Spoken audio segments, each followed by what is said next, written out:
Hello, everyone. I see some last minute people joining. We had a little bit of issues with our course starting. So I know a few people are getting them last minute. I'll probably wait a couple of minutes, and then I'll start off. How's everyone's day going?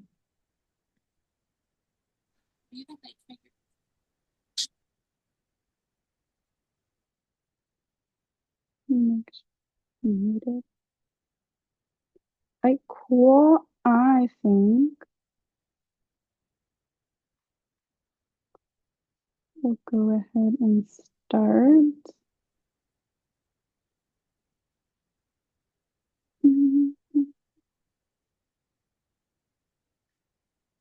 Hopefully everyone can see my slides. If you can't, maybe you can like raise your hand, call out. Hello, my name's Kira. I'm a volunteer and a team member at Pre-Health Shadowing. We are an international student-led, minority-led nonprofit for medical advancement and teaching people more about what the healthcare field has last minute people has going and what we're kind of able to do in that realm with all the different career choices and all the different ways that you can benefit the community. So let's get started. So just a little PSA, we do have closed captioning to accommodate everyone's abilities and needs. If you have any ideas on how we can be better, I know that Zoom isn't perfect, but it does allow us to have more access than if we were on something else that might not be as accommodating. But if there is something that's more accommodating, feel free to email us at info@prehealthshadowing.com and add us as a contact so we stay out of your spam. So if we do reply to you or have any questions that you don't get missed or don't get an answer for whatever you're asking. So if you do want to stay in our loop, our email is great. We do have an email list that will remind you of upcoming sessions, but also tell you of anything that's coming up or kind of explain to you what's resources that can help you as a student or as a high school student that's in the pre-health world. We do have an Instagram, TikTok, X, which is Twitter. I'm used to that. We also have LinkedIn and YouTube. All of it's under our pre-health shadowing name with our logo at the top. If you're looking for us, that's the best way to do it.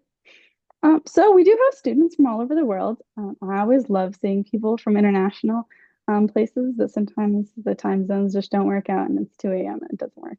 But anyone else from internationally or, just all over the US, if you want to share your location, I'm happy to see where you guys are all calling from. I am in Los Angeles, California. Technically, I'm in the county, but I see someone's from Michigan, the no name, Bay Area, New York City, Oregon, New York, Canada. Ooh, Canada. Nashville, Minnesota, Flo. Go ahead and ask everyone to mute themselves. There we go. Maryland, North Carolina. Actually, there's a couple people in North Carolina. San Luis Obispo. Hey, a Californian. Another Californian. Oh, we'll keep going. You guys can feel free to keep posting because I'm probably going to read them later. If you're interested in being a part of the pre-health shadowing, we do have access to being a volunteer, and that's 100% remote. So, and it's very flexible with your schedule. You don't necessarily have to be on the live sessions team. So don't worry about having to make all of these sessions. If you have something else that you would rather do, like social media or marketing or any kind of problem we have on the other slides that will show you kind of the roles that you can be a part of. So that's joining the leadership team if you want an actual designated title. And that is also 100% remote, but it's more hours. Those roles are on this side here. And at the end, if you see it says and more, if you have a skill set that kind of fits in maybe even both of these, a hybrid of them, or something that just doesn't fit in any of these roles and you want to make your own role, we welcome you having an idea to kind of uplift our website or what we do as a program and a nonprofit. So if you do have any ideas to do that, feel free to apply and then just talk about what it is that you want to do, and we can kind of see where you fit in our program, and you can see kind of I don't know, a fun community and teammates that will uplift you and help you through your process or your journey, whatever you're going to be doing. And so that's a very fun way of or kind of organizing um, being the leadership. And additionally, if you're a high school student, we might have a few. We usually have a few. And we have a decent amount of people, so I'd be surprised if we didn't have any. But if you wanted to post and say you're in high school, we do have the high school training program, HTP, and it's leadership and healthcare education for pre-college learners. This is also an side to making a club at your college as well if you'd like to do that. This one's more high school oriented, but we do have another program that's more college oriented as well. But they're very similar in helping you to organize a club or a program within your high school or your school that will help you kind of make all these educational bounds or leaps. And it's a great way of promoting pre-health. So if you would like to do that, there's more information in the chat, but you can also go to our website at prehealthshadowing.com and you can see more information on that and kind of see if that's something for you that you can apply for. So something that we're trying to get more exposure to or just more common in our world is diversity. And we haven't had it in a little while, but we do have panels that talk about different important topics in pre-health that are more on the back end of what we would consider health in general. So like racial problems or LGBTQI health or sexism, ableism, all of those are topics that a lot of people have some bias towards and they might not even know it. So we always love getting more information and having people learn about diversity in the healthcare fields so that we can kind of get around that initial bias and then we can provide a more inclusive and all-encompassing healthcare field. So if you know anyone that's inspiring or in a way that's kind of shown you what it means to be diverse and to be open to everyone, then you can nominate them and they can be on a future panel. So if you want to do that, you can just email us at info@prehealthshadowing.com. We're always looking for more people to uplift the community and to explain so some of those biases or those challenges that people have with their thoughts. If you can donate, we do run a completely free program. If you didn't notice that your program today, when you registered for this course, you didn't have to pay a dime. We do run off of donations and volunteers' time. So there's a QR code there, but there'll also be in the chat another code that you can go and you can see what we're doing with our donations or learn a little bit more about how you can donate. Even if it's a few dollars, that still helps a lot of people. If everyone donated $1, we'd make a good amount of money today on this session, so that would be great. We do run off of time as well, so if you can't donate money, you can always donate your time and be a volunteer. And if you can't, no worries there. I understand the struggling pre-med student life. So if you can't and you have someone that you think can, or you have someone who's inspired you who also is able to, you can always share our link with them and tell them that you've gotten interested in this program. So type your questions in the chat. We'll have a Q&A. Maybe we'll also answer questions throughout. It's kind of up to the professional, but if you would like to, you can. And our co-hosts will be writing those down. So don't worry about your question getting moshed with everyone else's. We will be copying those down and we'll ask them during the Q&A if they don't get answered. So don't worry about that. I would just post away or have them noted down so you don't forget them. Take good notes. We do have an assessment at the end of this. You don't have to take it today. You can take it next week. You could take it in a month. You could take it in a year. They're open indefinitely. And if you end up only having time for half of the session today, this is recorded. It will be on YouTube, and you'll be able to take more notes through that other half if you missed it, or if you missed anything during this session, you can also go and look at that as well. And then at the end, I will talk about how to get your digital certificate. And then we'll kind of go through all of those questions if you have them. So if you could please turn your camera on. I always love seeing everyone's faces versus black screens. But if you can't, no worries, no problems there. I know that tech can be kind of challenging and some people just don't want to show their face. But if you can, hey, Sarah. And then that concludes my setup and I will start. open the floor to Dr. Agnello. Kira, thank you so much. Hopefully everyone can hear me well. Just little thumbs up. Good. Perfect. Fantastic. Well, I want everybody to go back into that chat box for a second, and I want to have an idea of where everybody is on their healthcare journey. Where are you in your training, your education? Describe it the best that you can. And just curious to see how those pop up. Let's just take a moment.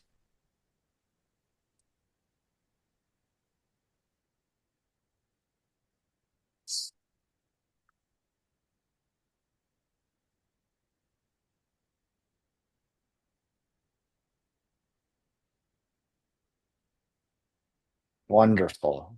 Keep going with that. Thank you so much. Just can you give me a little idea of where you all are. So today's a big day. I have I don't know if you can see, but I have my Campbell University tie. I'm here in Buies Creek, North Carolina. Very, very small town, rural area of North Carolina, close to Fort Bragg. So if anybody knows maybe where that is, I saw there was another person here from North Carolina on board. Good to see you. It was our graduation. So, a graduation of our medical students. So, a very emotional day for me today. And yesterday we had our military promotion ceremony. So, you have students that are on scholarship to medical school, and then you can go into the military and get your whole medical school paid for. And I was able to MC that service yesterday, and it was just absolutely beautiful and tearful. And finally, if you're from Chicago, you're a pope. Wow, amazing. Who would have ever thought a pope from Chicago? Pretty great stuff. A very, very important day for all. But really great to join you today, and I really appreciate the invitation. So I'm going to go ahead. I'm going to put up my screen now, and you can kind of see that. I want to give you a little bit of history of how I got to where I am now. I've found that students are particularly interested in that, no matter what topic I've tried to tie in into whatever I was teaching about or trying to focus on that particular day. And people are really interested in learning about medicine, the path. I mean, I think many of you may be aware, especially your third and fourth years. Those of you already that mentioned that you are taking MCATs and applying for medical school. But for those of you that are in high school or early in college, the pathway might not be entirely clear for you. And so we'll take a little bit of a look at that, and hopefully you find that interesting and how I got from pretty much where you all are to where I am today. And I think it's really good to take moments in our lives to reflect and see where we are, because it can change the path. And I think you'll see that. So for me, I am a DO. I'm an osteopathic physician. I could go a little bit into that too, if you're not sure about the pathway of MD versus DO. But I am a doctor of osteopathic medicine. My undergraduate studies were at Wagner College, and that's in Staten Island, New York. So for any of you New Yorkers out there, that is in the borough of Staten Island, and I stayed pretty much local, at home, and spent my time there in pursuing biology and psychology as a degree. And I was pretty sure I wanted to take care of people and going into medicine. So the only thing that was kind of on the borderline is that little diversion into a BA at the time of psychology almost led me into a path of going, for a PhD in psychology. But uh, I pretty much, knew I wanted to go to medical school. And when I was exploring medical school opportunities, and this is in the late 90s, uh, I I really bumped into osteopathic medicine fairly early. And I would say at least in my sophomore year of college. And I discovered the philosophy. And I discovered, and especially 25 years ago, this idea of um, holistic. mind, body, spirit medicine, looking at a philosophy where you're not just treating disease processes, where you're not just breaking care down into systems. And, and, and, and that can happen and that can be good too. But for me, that wasn't comfortable. I really like everything about the person. And so that's what led me to osteopathic medical school. I was very, very interested in how do you bring mind, body, and spirit together? And how do you look at that in a global perspective? Uh, and how do you discuss that with patients? How do you discover what's going on and what a patient might be interested in? And so that led me to DO schools. And I only applied to three medical schools. I know things were competitive then. I know things are very competitive now. But maybe you're not aware, there's a lot of explosion in the number of medical school seats over the last several years, and that's both MD and DO. I could tell you right here in North Carolina, uh, the ECU, right, is expanding their medical school class, doubling it. Methodist University is starting a medical school with Cape Fear. And Wake Medical is starting a campus in Charlotte. And this is only in a couple of years. And that's happening all across the United States. So, for those of you that really are knowing that they want to pursue an MD or DO degree, the, the strain is a bit less. I would tell you if you were interested in taking care of animals, that's a lot more stressful to go to veterinary school. So that's the good news. That's fantastic news. And also I would tell you what's different than 25 years ago is it's not really just about numbers and scores anymore. Our medical school, yeah, there's going to be an MCAT that is still used kind of as a cutoff, but it's much lower in a lot of places than you would think. And this global evaluation of you is becoming a lot more prominent throughout all medical schools. And that's how we look at our candidates at the Campbell University School of Osteopathic Medicine. So I'm faculty, and you'll see that as we go along. 50% of the time I'm at the university, and 50% of the time I'm at our health center at Campbell University, taking care of faculty, staff, students, and people from the community. So I ended up going to the New York Institute of Technology in Long Island. So any of you from Long Island, Nassau County, that's where I went to medical school. And then that eventually led to me continue my passion of whole person care. And that's why I chose family medicine. So I think if you see that initial seed, that's how I got to there. And for all of you, that might be a little bit different. And that's okay, right? If your dream has always been to do that surgery, I don't want to dissuade any of that. I want you to all do primary care, trust me. Because the most lacking in medicine in the United States, and I would argue why we have the most healthcare disparity, is because we're not enough of you aren't going into primary care. And that's family medicine, internal medicine, and pediatrics without going into a fellowship, right? And that's why if we can shore up those numbers, I will tell you, we will take care of all care disparity. But we are tens of thousands short in primary care. And so I want to encourage you. I want to excite you because that's where my passion is. And I hope that, this is a new perspective for many of you to hear about. So I went to Warren Hospital in Phillipsburg, New Jersey. And let me tell you why I did that.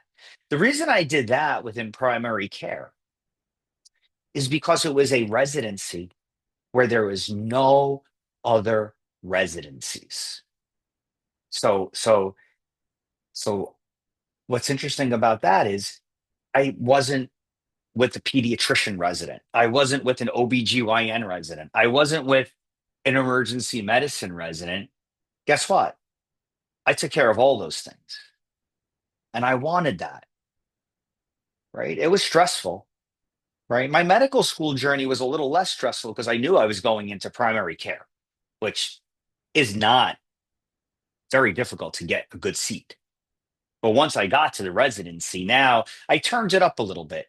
I worked the ICU, and the only attending physician, the person with full licensure and certification, was the emergency room doctor. Can you imagine? Right? A whole hospital, and you're it. The resident is really it. The nurses are coming to you. The staff is coming, and it was wonderful. I learned a lot, and it further helped me develop my career. Um, and then I went in and did primary care for the most part, but eventually led myself, as you can see bottom there, to do pain management. I still am family medicine. My baseline certification will always be osteopathic family physician. And I added to that something known as a certificate of added qualification in pain medicine because I worked at Womack Army Medical Center as a civilian for 12 years, started off primary care, and then ended up in the pain management center to help other primary care clinicians to do pain management better. So I got there finally, and it really was a major turning point for me and for my career. Okay, and I'll get to that question. And Nikki, I believe that is. I'll get some resources for you on that. Thank you so much. Um, so here's me. This was my military part of my career. As I came out of residency, I joined the Army Reserves, and that was in 2001. And I hope some of you, you're all fairly young, remember what happened in 2001. And so the battle cry was significantly increased at that time. And I knew that it was only going to be a matter of time after I was out of residency that I would end up helping the country in some way or another. And now, one of the things that happens as a reservist is you usually are kind of pulled up and you backfill for people, physicians that have now gone what they call downrange. It means that they've gone into Afghanistan, they went into Iraq, they went into those places, and so I went to West Point in New York and Fort Drum before that. And you can see one of the pictures here is me when I was on active duty at West Point with Colonel Trukowski at the time, and it was an amazing experience that opened my eyes to go work as a civilian for the military. So I started off in Geisinger in Pennsylvania, worked for one of their primary care clinics. It was wonderful. They took very good care of me. But eventually, I really realized I wanted to work within military medicine, but I didn't go active duty. So what happened was, uh, my wife and I wanted to have a family. We wanted to have settle down. We didn't want to have to move. And so I left behind my military career as a reservist, but started to work full time for the military as a civilian, which is an option. And I did that, and we moved down to North Carolina just for the mere fact that we wanted to be warmer. Yes, that's, I could tell you that we were done with the cold and the ice of Pennsylvania, and we wanted to be warmer and go to a place where they had two family physician jobs because my wife also is a family physician DO, and she still works at Womack Army Medical Center. I started out in primary care, like I mentioned, and then I worked my way over to a fantastic position in pain management and in a setting called interdisciplinary pain management. And to me, that's the ultimate. I'll just give you a quick little description of what that is. You can have a person that goes to see a physician like me and comes up with this wonderful plan. And I might do some hands-on treatment, osteopathic manipulation. I might prescribe you medicine. I might send you to a physical therapist. I might send you to acupuncture. And what happens is some of that gets kind of just parallel plans. Like everybody's doing their own thing. My colleagues and I, there's no discussions on how to best care for the patient. And in interdisciplinary pain management, guess what we did? We sat around and spoke about our soldiers and how, as a team, we can best take care of them. And we influenced each other on how we managed them. And that's what true interdisciplinary care can be. And it's not needed for everything, right? So if Kira needs her appendix out, we don't need all of that, right? I need to get you to a surgeon to take your appendix out. But in chronic disease management, you need multiple people typically. All right. So even like something simple, like a problem with sugar, diabetes, right, needs more than just typically the patient and the clinician. Many times you're going to get a nutritionist involved. You might get a nurse case manager involved. And the more that those people work together, I can guarantee you improved outcomes happen. All right. Improved outcomes, I can't guarantee always cost is better, but I can tell you safety and good outcomes happen. And so that's what a lot of people are studying today, trying to figure out those costs. Now, here's the kicker. When I moved to North Carolina near Fayetteville, which is where Fort Bragg is, 1 month after my wife and I moved here, they announced the Campbell University School of Osteopathic Medicine. So that's how I ended up getting to teaching. So I'm just trying to give you these little bits of things that kind of happened along the way that I always look at it as opened up doors. Um, I I feel blessed. Not everybody, you know, has that kind of spiritual connection per se, or I feel like serendipity played a part in my life. Right, I moved to a place where they announced the school 25 minutes from my house. So initially, I was part of the Campbell University School of Osteopathic Medicine when it opened as an adjunct faculty. What does that mean? I just would come up 1 half day a week, and I would help teach the osteopathic medicine skills. In 2022, I finally joined the full-time faculty. The that pull, I just could not ignore it anymore. Okay, and what I want to share with you there is every now and then you have to check in. That's part of this integrative approach. You have to check in with what makes you kind of tick, what makes you feel well or unwell. And within that integrative approach that I take with my patients, guess what? I also apply it to myself. And you have to check in. You have to do a diagnostic every now and then and do kind of this mindful internal and and at that point in time around 2021, right after we came out of the pandemic, I felt like I was a little bit lacking in my professional goals, my professional development, my something we call professional identity. You might hear that term come up even in college.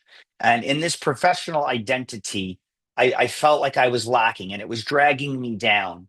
And so I finally took that plunge over and ended up at the school. And so that's what I do now. I'm a full faculty, like I mentioned, full time.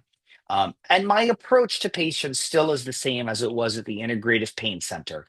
I take a very osteopathic, whole care approach to patients.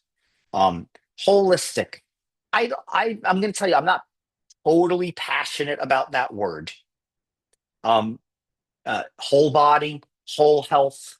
I might like some of those terms better, but I think the term many of you probably hear at your stages of development here is holistic care. And again, I think that goes back to mind, body, spirit, but it's much more. It's what I just mentioned. It's professional development or personal development. It's how's my sleep?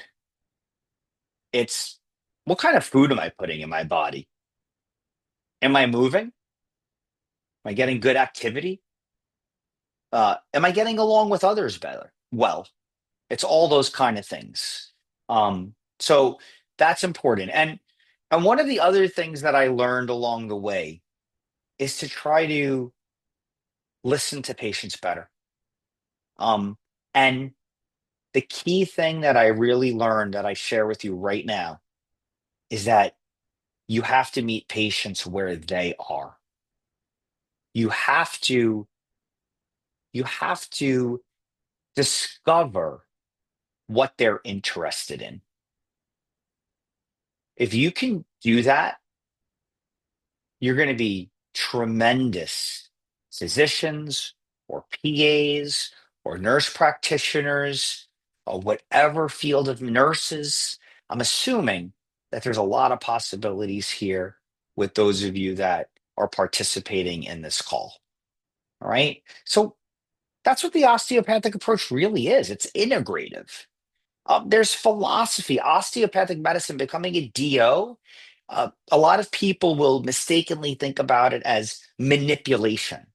You go to see a DO to get your neck and back adjusted. That's part of it. Okay, that's part of it. But that's not the philosophy of osteopathic medicine. The philosophy of osteopathic medicine is really right here on this screen. The body is a unit. Everything about your body affects everything else, right? And that's this whole idea of structure and function being reliant upon each other. And that's what truly a DO is. And so my career has been fantastic getting to where I am. I get to go all over the place and speak. I get to present topics that people consider me to be the subject matter expert in. Or I'm just dumb and I just go do it because I wanted to go to that conference. And you can see this was very recently, 2 years ago. I brought together my passions, the military and osteopathic medicine, right? Integrative osteopathic care and the late career active duty and veteran. And we talked about what the unique issues were to that population. I find osteopathic medicine to be a wonderful system for preventive care. I love it for what we can do for chronic management. Um, but at the same time, acute care, subacute care, the whole continuum. It's just been so good for me and the students that I work with, and it could be a great option for all of you. All of you. If you're thinking MD, consider DO. If you want to take a little stress off the process, I'm not going to lie, DO's school is a little bit easier to get into. A little bit. You might take a little stress off of yourself. It's not a bad thing, right? Maybe that MCAT is a struggle. Um, and you're not the best test taker in the world. Remember, there's a lot of other ways that you can shore yourself up, right? Uh, get yourself in your college involved in research. Get involved in leadership. Oh my goodness, leadership is tremendous. Get in this organization right here and help them out. Get that on your CV, right? You're going to get a leg up on so many other people to show that you've developed this whole person, not just the ability to take a test. And that's what we look for. We also have a lot of people, just so you all know, that are later in career physicians. So what does that mean? They came out of school, they didn't know exactly what they wanted to do. We have people that became EMTs, emergency medicine technicians. We have people that were nurses. I have two chiropractors in our class, right? Because chiropractors in the United States, all you really can do is manipulate. You can order in some states, some basic medications. You can order imaging. You typically can't do procedures, things like that, other than chiropractic manipulation.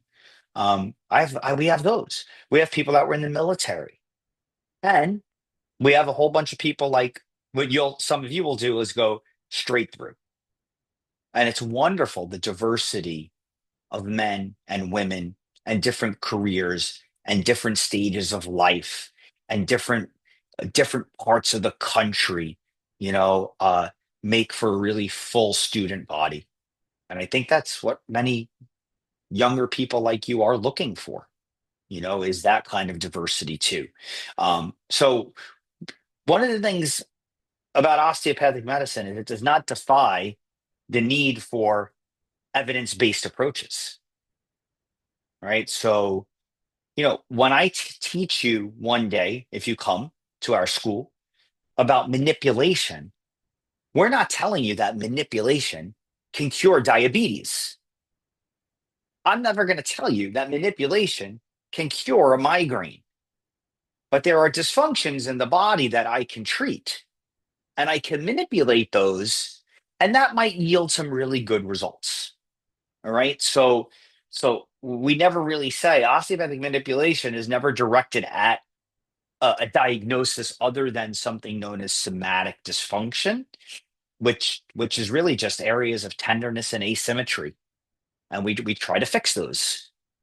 And there's all too complicated for now because I didn't want to do this to be just a whole talk on osteopathic medicine. But there's my wife and I, cool stuff, right? Getting to be out at conferences together and teaching and attending and getting continuing medical education.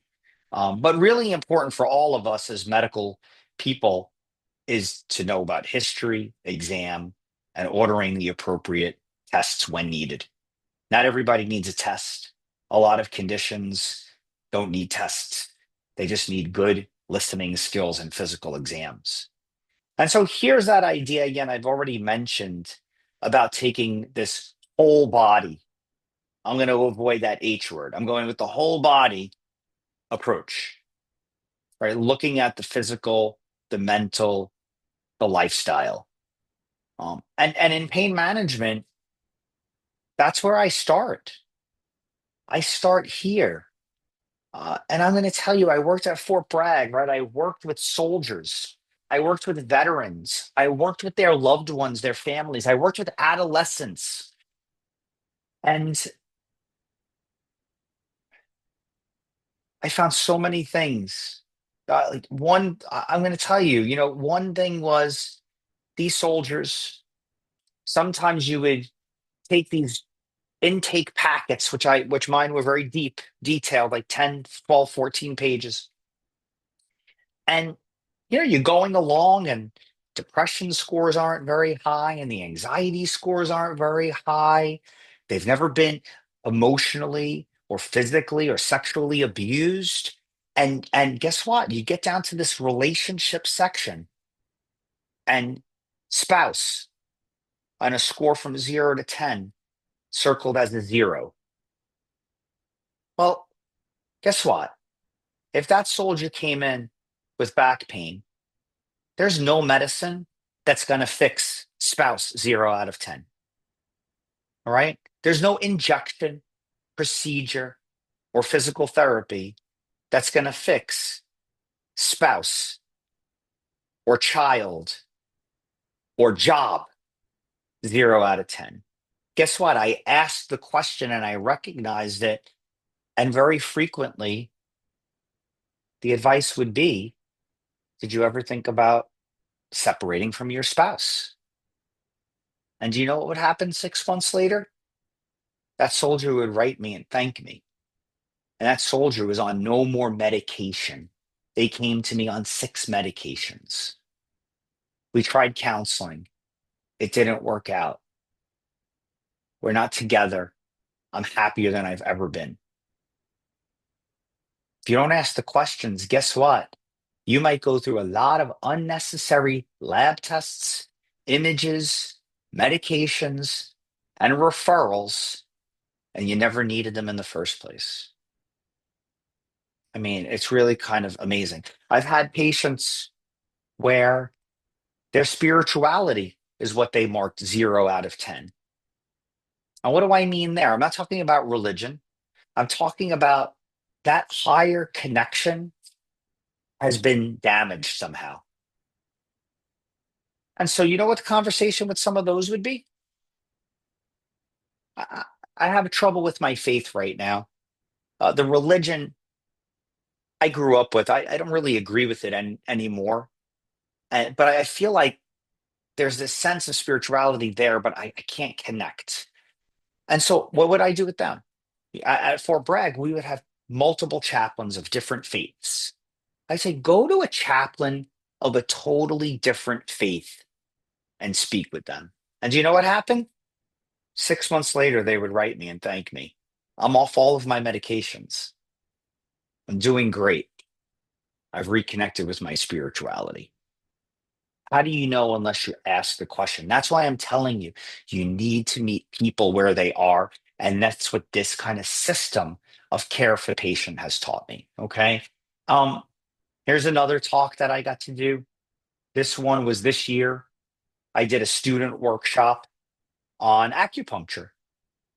I am a DO. Guess what? DOs and MDs can be trained to do medical acupuncture. If you're in a place like California or West Coast, New York, you need full 300 hours of acupuncture training to be able to do acupuncture as a physician.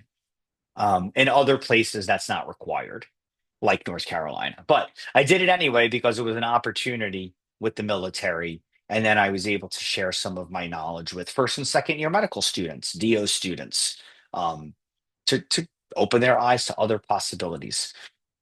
So I love to bring together all the opportunities to my patients, but it's really important for me to identify what's most important to them. Here's what OMT does. Right? OMT, which is osteopathic manipulation, which is a tool within a huge toolkit that I have available, is about getting things to move better. That's all it is. And if you can get things to move better, the thought is you affect the nervous system, you optimize its ability to work. If you've learned about the autonomic nervous system, right? I'm not going to quiz anybody here, but there's the parasympathetics and the sympathetics, right? And if the sympathetic chains lie right along the spine in the thoracic and the lumbar, right? And I can manipulate the joints and the bones and the soft tissues and take some of that pressure off, it makes people feel better. And there's a lot of techniques that you learn within OMM that can accomplish the same thing. But it goes beyond that, right? I'm not a good DO. If I need to have a person come in and do this every week or every 2 weeks, I've missed something, right? If they're coming back to me 6 months later, yeah, I feel good for 2 weeks. I feel good for a week. I feel good. I've missed something. We really need to look and explore and figure out what else is going on. But these are the important things. Now, I want you to look at this. You're college students and high school students, and I want you to think about this. How is your food intake? Take a little take a little moment of self-reflection right now. How is your food intake? Hmm. Anybody want to volunteer? How you doing in college? How's the cafeteria food? Like what anybody have anything to share? Could be better. I like that. Good honesty, right? What's good food intake? It's right there. You know, Whole Foods. Substitute your snacks out with a nice apple, right? A nice banana, you know, with Whole Foods. Okay. It exists. Like food is going in my system. I'm not going to comment about healthy or unhealthy. That's great. I agree. Mine can be better. Most people, if you check in, realize that they can do better. Now, if you could do that 90% of the time, fantastic. Have fun the other 10%, but try to do the good stuff 90% of the time. All right. And I think simple carb reduction. I think our food plate from the United from our nutritional resources in the United States is terrible. And so I think our carbohydrate ratio of 60% is absolutely uh, wrong. So I redirect my patients to make it about 40, 40, 30, somewhere around there of carbs and proteins and fats. A little bit less on the proteins if you're not doing as much of the strength and weight. So you could fiddle around with that fat and protein a little bit, depending on how much weight resistance training that you're doing. And I hope you're all doing a little bit of everything, right? Because a good movement plan on number three is cardiovascular, strength, balance, and flexibility. Okay. So we should be doing some of all of those things, right? So think about that and balance that out a little bit. How about your hydration? Are you drinking mostly this water? Let me see. Everybody, open your cameras up. I want to see what's in front of you that you're drinking right now. Who's too ashamed? If you leave your camera off, I'm going to think that you're not. Oh, okay, good. Who's going to show me what else they're drinking right now? Come on, let's do it. Oh my, I am very proud of you. I see a whole bunch of waters out. The Kira, I don't see me show. You're not showing yours, Kira. Is it a? It's not a Red Bull, I hope. Okay, no, I. It's Okay, nice. non-existent. I actually don't have anything. Okay, all right. Well, there you go. So a lot of you are showing me fantastic, right? This should be most of the time, right? Can you mix it up every now and then? Of course, right? Can you have a cup of coffee? Yes. Can you have that Coke? Yeah. Every now and then, why not? Can you have a little sweetness in your iced tea? Beautiful, Yvonne. Thank you. Yes, it's okay. I wouldn't drink the diet stuff. Just letting you know. If you're gonna have something, just drink the sugar. Okay? D- don't. The re I'll let you explore that on your own. Don't drink the diet stuff. It's not worth it. All right, sleep. Go ahead. I want everybody in here to type in the number of hours of sleep that they get each night on average.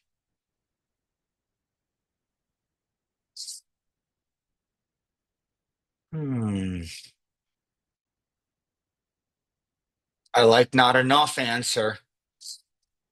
Many of you are way below 8. 5 on a good. I love your honesty too, but it really doesn't change until you get a little bit older. Once you get older, a little bit older than me, even I'm 50, um, then you can get down to 6, maybe 5, but it really should be 7 to 8. And for those of you in high school, and especially high school young women, guess what? Your sleep should still be around 9, 9.5 to support the hormones. Look that up. You need to support the circadian rhythm. You've learned about that, I hope. You need to support that cortisol surge that happens for almost all of us around 5 o'clock in the morning. All right. So, so consider that. It's so important. And remember, sleep isn't just important for muscle and bone and rebuilding. It's important for memory retention. So that extra hour of cramming is totally offset by an extra hour of sleep. Totally. All sleep medicine supports that. All right. So I wanted to make this not just about who you might take care of in the future. I wanted to make this opportunity tonight about thinking about you, because if you can improve these things now, as you move through this process of taking care of others, you'll become so much more resilient, and your chances of burning out will significantly decrease. All right. So here's my mind body thoughts. Um, taking those momentary uh, mindfulness opportunities I already mentioned. Really, all that is diagnostically checking in. Okay. So today, I'm going to check in on my sleep. And mindfulness is indicating that you're not judging. You're not judging. It's a diagnostic check. Right. Breathing, taking 90 seconds 2 or 3 times a day to voluntarily breathe, override your involuntary breath, can change so much wiring in your brain. Okay. Think about that. Don't ignore the little breathe app on your phone. Go along with it. And then yoga, game changing for me. The pandemic allowed me to explore working out in my house. We got a Peloton 4 months before the pandemic. No, we didn't predict the pandemic. The bike came literally in November of 2019.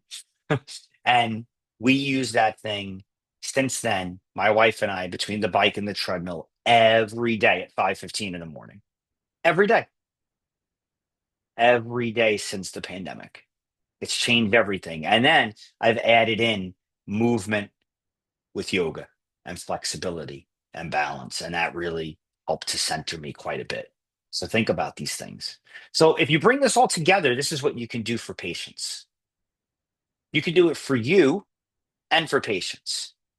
So for your patients, my patients with pain, if they can do these things better, their pain's going to go down. But I don't really care about pain levels. I care about function and quality of life. And I will tell you, naturally, if function and quality of life gets better, pain gets better. And we want to do these things because we want to decrease people and the way they rely on medications.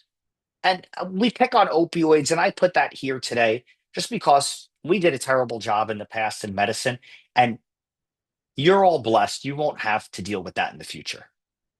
There's going to be opioids, and there's going to still be leftover these poor patients that my generation, put on them in 2005, 2010, that are just not going to be able to stop. That's it. But new start on opioids and are very, very far and few now. I can tell you that. And so you all probably won't be dealing with that quite as much in 5, 10, 15 years.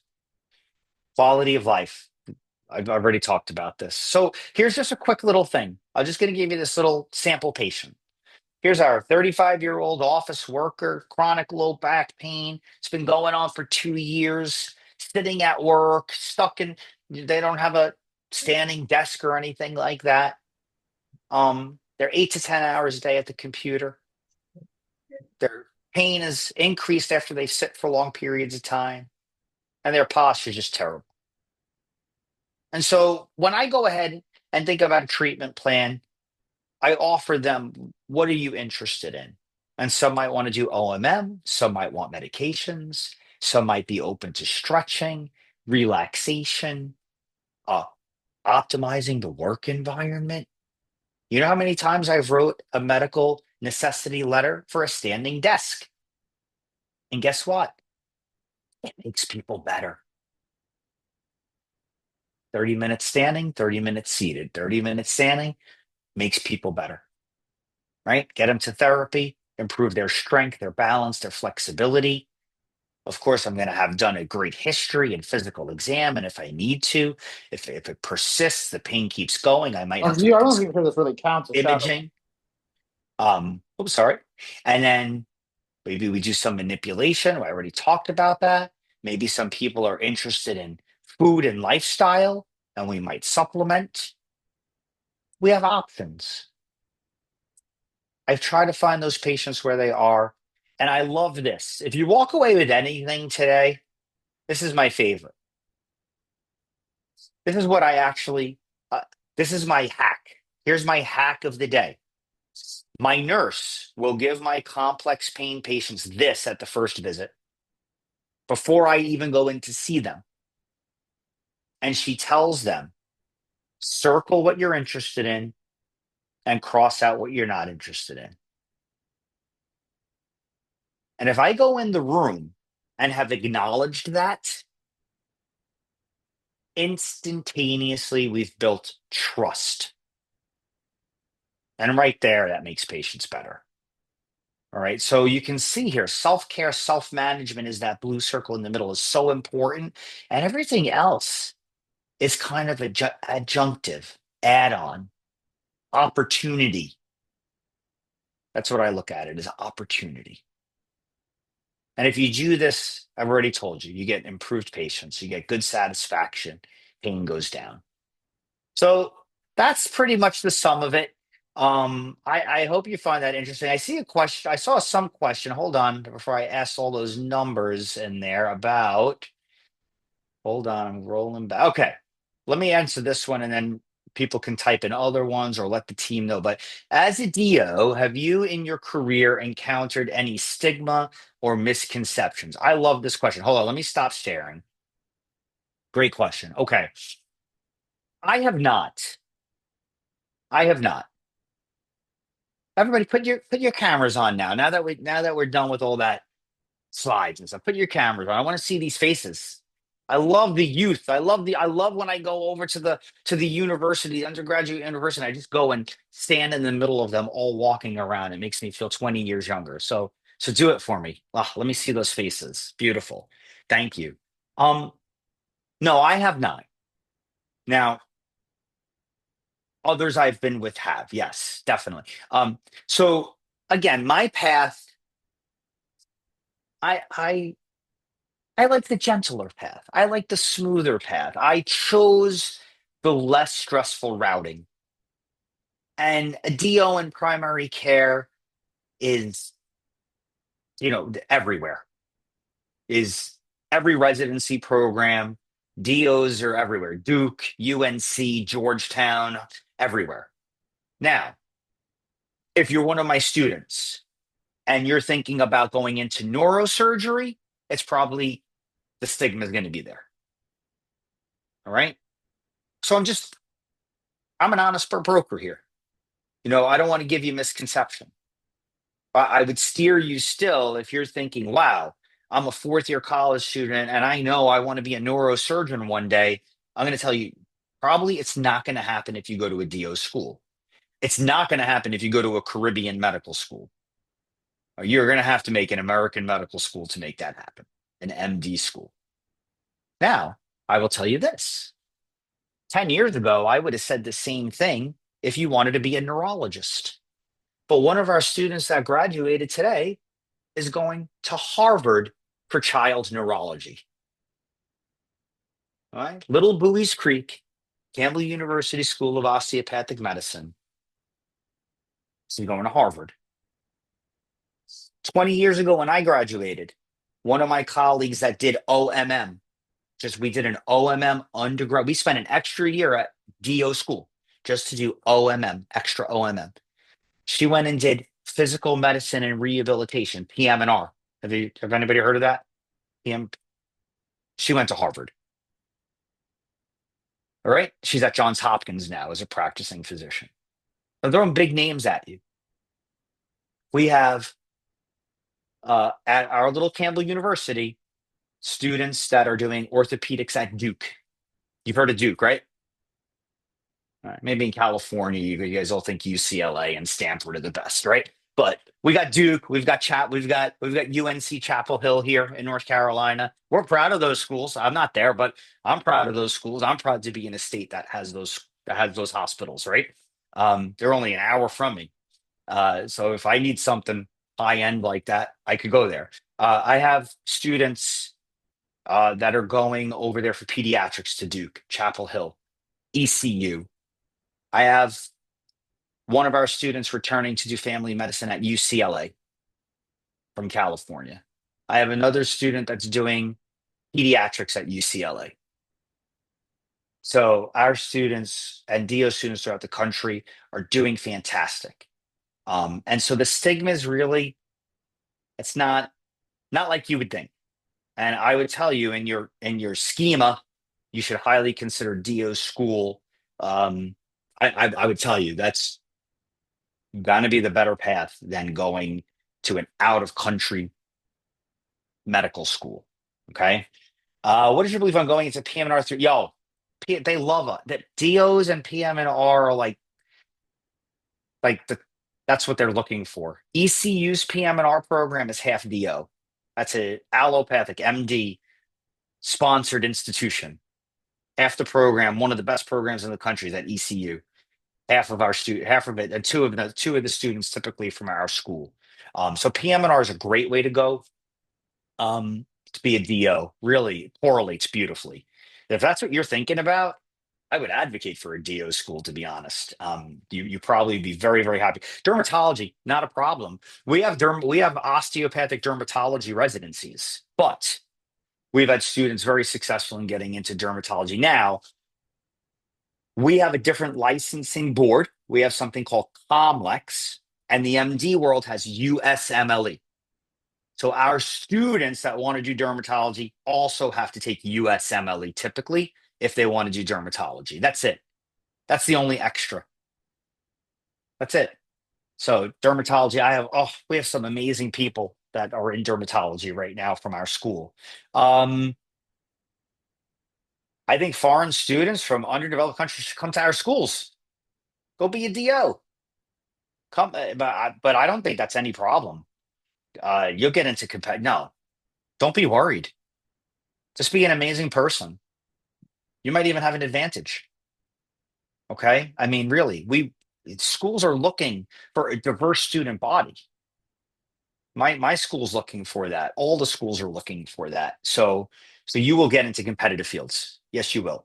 Um, like I said, we match into all residencies. Everything. The only place we haven't been able to break through is neurosurgery. And that's hard. How many neurosurgery residencies are there? It's hard if you go to an MD school to get into a neurosurgery residency, right? But okay, I'll tell you. Okay, so here, let me go through the list. I mean, they just graduated. I was just looking, and I'm the family medicine chair, incoming chair at our school. We have a lot of people. Our school is very primary care oriented, right? So if you are thinking family medicine, pediatrics, OBGYN, internal medicine, don't worry about fellowship. You don't worry about fellowship until you're in the residency. Okay. Does everybody know that? Is that clear? Right. So a lot of people, some of you might be like, I want to do hematology. I had horrible allergies when I was a kid. I want to be an allergist. Right. You got to get into internal medicine first. And then they're going to look at your level 3 licensing exam scores eventually to get into a fellowship. So, so not a worry. But we have people, all those primary care, ER, not a problem, right? General surgery. We have 6 general surgeons came out of our class today. We had 8 orthopedists come out of our class today. We had 6 anesthesiologists come out of our class today. We had 3 radiologists come out of our class today. 3 pathologists come out of our class today. Are you hearing pretty much all the things that many of you want to do? We had 2 ENTs. That was a hard one in the past. Come out of our class today. So otolaryngology. Oh, not orthopedics. Guys, you're working with your hands to feel all of those bones for 2 years before you go onto your clinical rotations. You know your bones. Orthopedic residencies know that.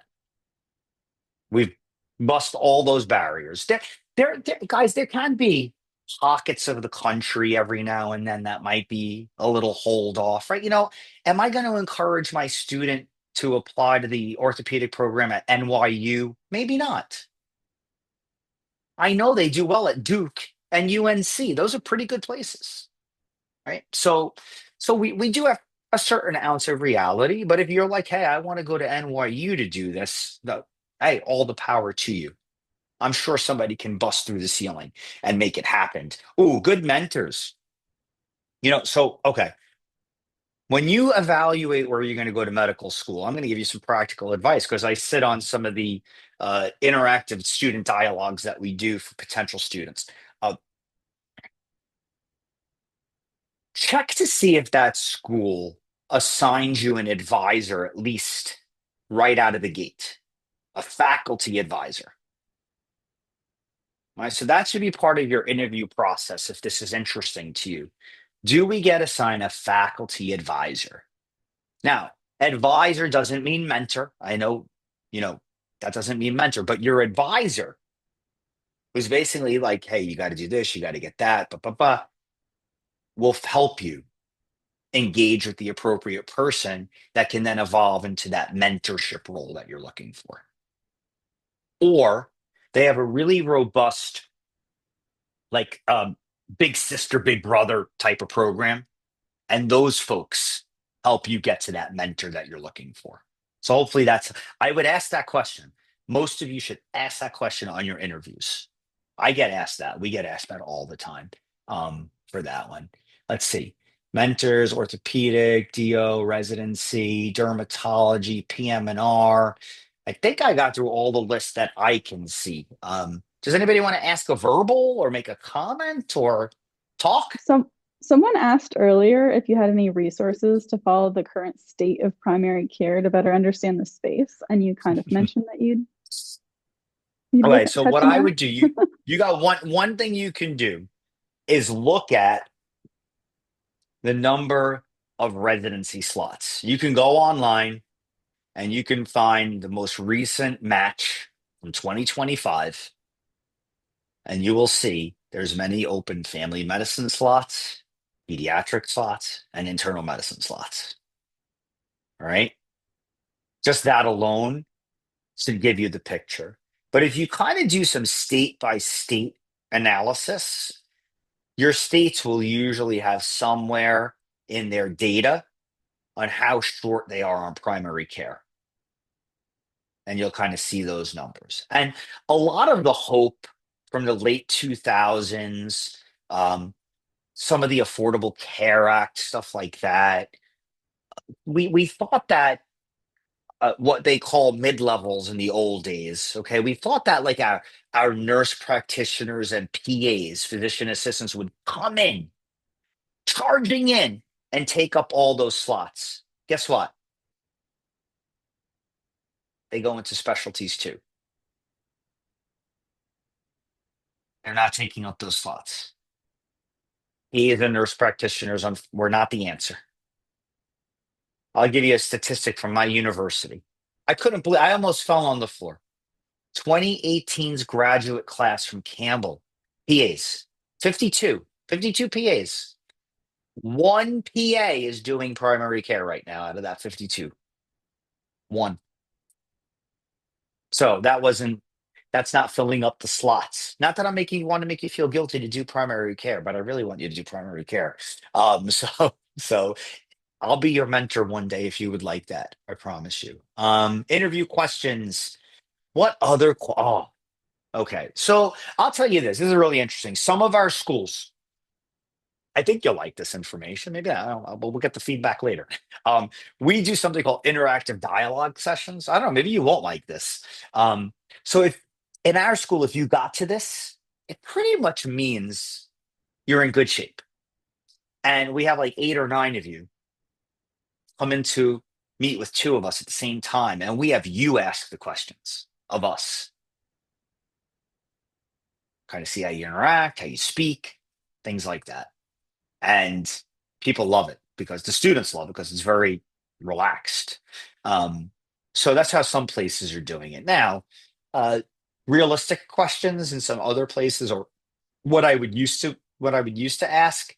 I used to really want to find out what you wanted to do one day, how interested you were in fulfilling the mission for our school.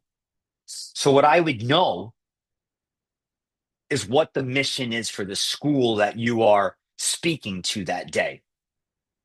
All right. You should know the mission of that school. If the mission of that school is to turn out primary care in rural areas, you should know that, right? So that's what I would know. And a lot of schools are going to ask you, do you feel like you would fulfill the mission of our university? And then, what is the mission of our university? So that's something to know. Okay. Hopefully that's helpful. Um, yeah, Canada is interesting. Recognition of the deal. So there's a couple of different things outside of the United States. Most DOs are only uh, allowed to do manipulative medicine. So most DOs that are trained outside now, many states, DOs who have a license from the United States can get reciprocity. Depending on the place, there's a variety of challenges that might occur. Um, I'm surprised that such an important mindset of medicine doesn't have a school in Canada. I know, right? There are DO degrees in Canada, but it would only result in yield in they might practice the philosophy, but they might not be able to do all the things. So So that's that. Um, how do you reach out to shadow? One of the ways to do that is to reach out to the admissions office of the school. Reach out to the admissions office of schools that you're interested in and see if they have a health center, a clinic that they're attached um, to find those people that you can shadow. That's what they do. Usually, most people, students get filtered to me through, have come through our talking to our admissions department folks. Research. Listen, there's a lot of things you can do. Um, not all research has to be in a lab. There are public data sets available everywhere. And learning how to manipulate those public data sets and working with a mentor who's interested in that kind of information can yield a lot of successful publications or poster presentations. And not all research needs to, like, getting involved in research could be as simple as an abstract and creating some posters. It doesn't mean that you get published somewhere. So look for those opportunities, for those fairs, the scientific, uh, the symposiums. I'll give you a good one. Okay, the one that was recently in the last couple of years at Fort Bragg, the Cape Fear Regional Research Symposium, right, is open up to students of all um, late high school through medical school and residency. And there were students from Methodist University there and Campbell undergrads that, I mean, blew it through the roof. And I'll tell you, this one was great because they're opening up the new school at Methodist. This one was so good. She did something about colors and how women can see tri and quad chromatically compared to men more frequently, and the advantages of that. That the new dean of the medical school basically went up to her and said, "If you want to come here one day, you're in." So you can get opportunities and you can get those onto your CV and your resumes. And that's nice to see. We do like that. Grades and GPA really matter, or do medical schools also? Holistic, yes. I mean, I would look at the school, and there's some schools that aren't looking for MCATs anymore. So you should be able to kind of get an idea of what their rubric is. You can ask, um, but I'd say the more that you show some leadership, service, research will help to offset maybe some of those grades and GPAs.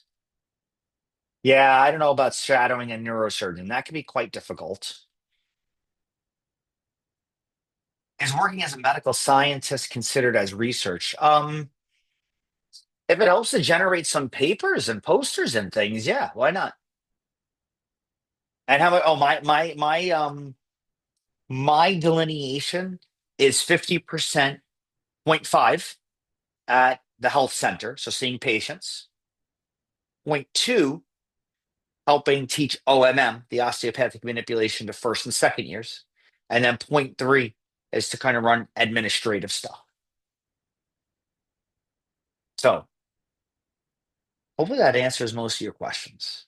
Great questions. I really like them. Great diversity. So hopefully you learned a little bit of something that you can oh, how many shadowing hour? Listen, this is a good one.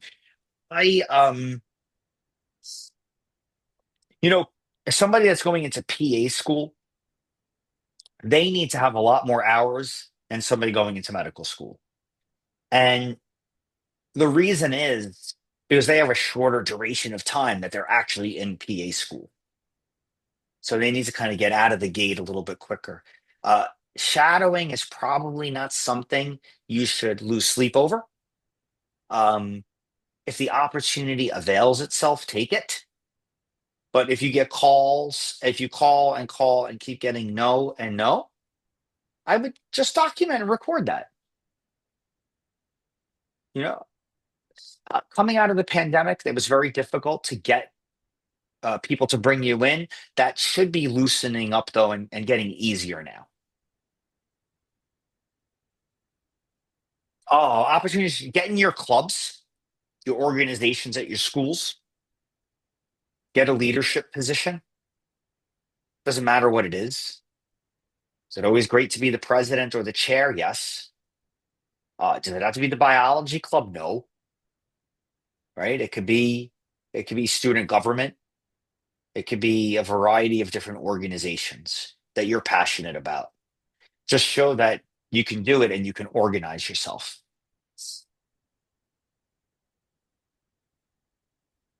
Personal statements. Oh, I love those. Great. These are great. You guys are awesome. I like a story. I like, I one of the things I can tell you is uh finding that patient or that experience that really cemented your commitment to medicine. So I wouldn't do broad strokes, right? I wouldn't do, oh, I'm all about healthcare disparity and my master's in public health. And no, no, no. Find the nugget, find the patient, find that experience, and don't make the thing go on forever. One page, 3 to 4 paragraphs, done. That's my advice for you on personal statements. All right, a little bit more detail on research. Again, it doesn't have to be in the lab working with rats, creating cells. It doesn't have to be that. It could be working with data sets. It could be working with public health information. Um, it could be an interesting case and creating posters, creating oral presentations, or maybe publications, right? And so for DO schools, one or two of those is probably going to be very good. For your higher level allopathic, UCLA or Duke or something like that, you might want to have a little bit more. Okay. So your name just being there, like helping to organize it, even if you're the fifth or sixth person on the paper, is going to be adequate. And so you might have an occasional school that kind of uses that as a cutoff. Oh, they have at least three. And if they don't have three, we're not even going to interview them. But they're not going to look at the titles. They're not going to. Now, when you get to the interview, they might come back at you and be like, okay, we see that you were on this. Tell us about it. So if you don't seem confident about and know about it, that could land you into some trouble. Um, Hopefully that helped you, Reginald, with that question. Um, again, Samantha, I'm not going to look at your application and worry about how many hours you shadowed because here's the key thing: what you want to get from the experience is a letter. You do need to generate enough time with the physician to get that. You're all going to need letters of recommendation, right? So some of you, and in the old days, many schools would let you kind of lean into something known as the chair letter, like from your biology department or the pre-med department or whatever. Not as many places are offering those. They're not as powerful. But so you might need to generate enough experience that Dr. So and so can write about you and how they're enthusiastic about you being in the medical profession. Does that make sense? I hope that satisfies you for that question. Um, did your student that matched neurology at Harvard have to do an away rotation? That is a great question. Yes, they did. They did an away or quote unquote audition rotation. Now, I'll tell you a little bit something about that. There's an equity problem with that. So a lot of programs have eliminated that. It could be helpful, But not every medical student can afford and find a place to live and do all this and that all over the country. So look into that. Many of those programs have reduced that requirement, but that student of ours did, yes. Um, Research anywhere. Having a difficult time finding research anywhere.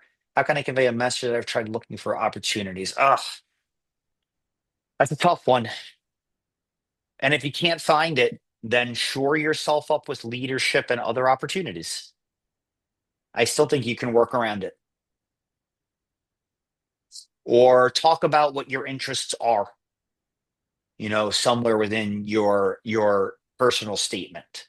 But I keep looking. That's all you can do. I mean, it is what it is. Our students that want to do research between first and second year struggle with finding research opportunities. So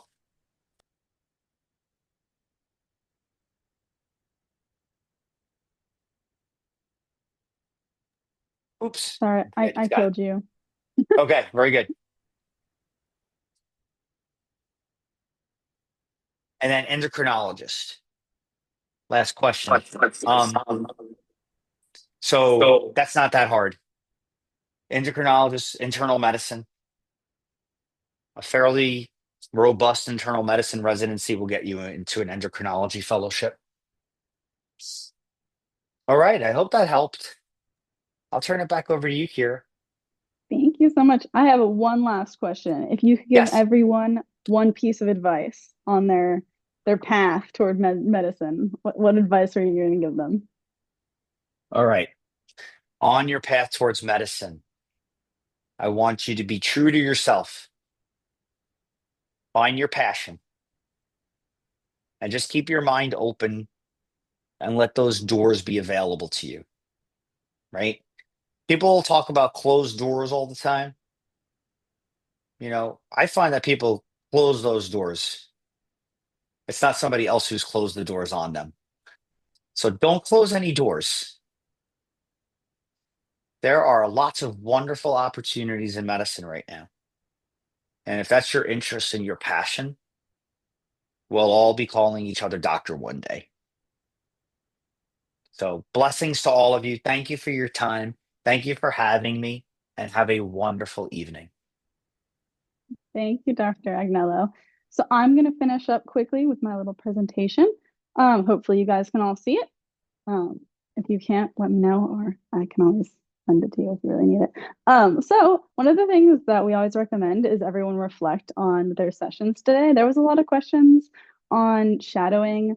A lot of times in your applications, they will require you to write about your most memorable moment in shadowing. And so oftentimes it's very nice to have these little reflections after every time you shadow.